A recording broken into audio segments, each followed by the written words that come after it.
Welcome back to the Daily Poem here on the Close Reads Podcast Network. I'm David Kern. Today is Thursday, May 7th, 2020.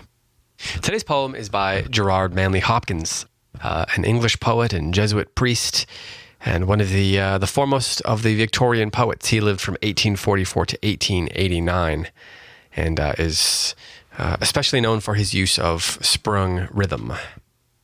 The poem that I'm going to read today is called Spring. Hopefully it's appropriate to almost all of us now. This is how it goes.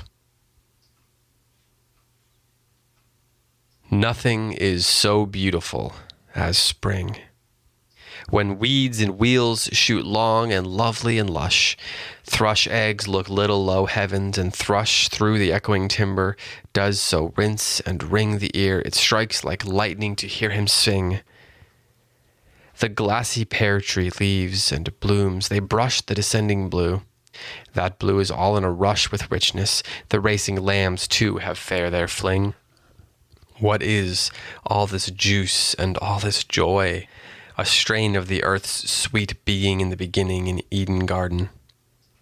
Have, get, before it cloy, before it cloud, Christ, Lord, and sour with sinning innocent mind, and May Day and girl and boy, most, O maid's child, thy choice and worthy the winning.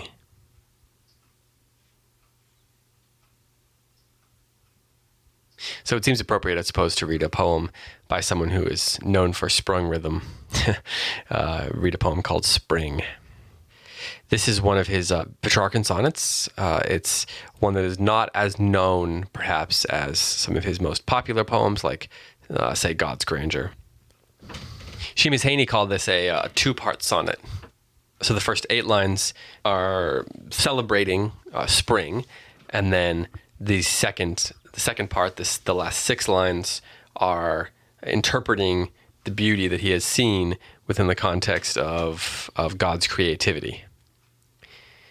But of course, he doesn't just begin interpreting spring through God's creativity in the second part there, because look at some of the images that we get in that first line. We get, the thrush eggs look little low heavens, and the idea of heaven coming down to earth through the descending sky, the descending blue.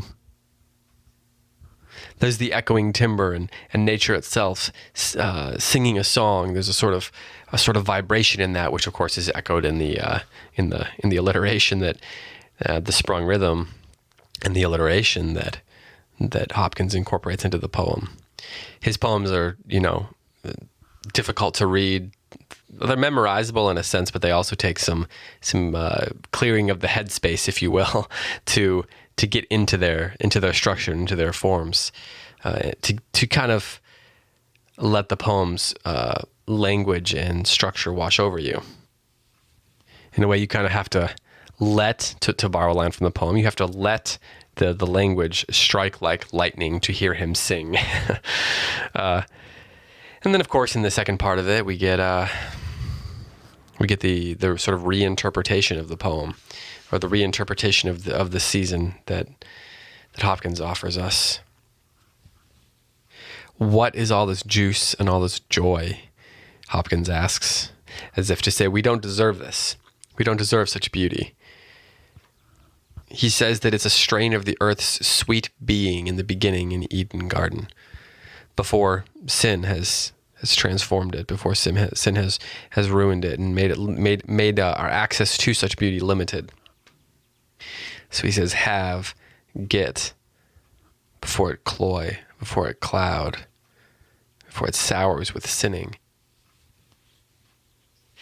And as with almost every Hopkins poem, it ends with a couplet that is confusing and disorienting and makes you wonder what this poem was actually all about. The way he uses the sprung rhythm and the alliteration to jam so many words and concepts together, it can leave you a little disoriented, leave you spinning a little bit. But I think that's why his poems have lasted, because in the end, you're left with questions. You're left with plenty to contemplate. It's not just about how beautiful spring is. It's not just about how it's an echo of Eden. But then in the end, he begins this contemplation of innocent mind and May Day in girl and boy. Most, O maid's child, thy choice and worthy the winning. In many ways, I think what Hopkins is doing there is kind of offering us a sort of something to make it personal for us. I think the ending of his poems are often challenges for us to think about the world and God in a certain light. But I don't always know how to specify or express what it is that he's saying. It's in some ways a lingering feeling that comes away from his poems that you can't help but contemplate and think about and wonder about. I think that's why Hopkins' poems last. I'll read it one more time, and then you can decide if you know exactly what those final stanzas are saying. But this is Spring by Hopkins. Nothing is so beautiful as spring, when weeds and wheels shoot long and lovely and lush.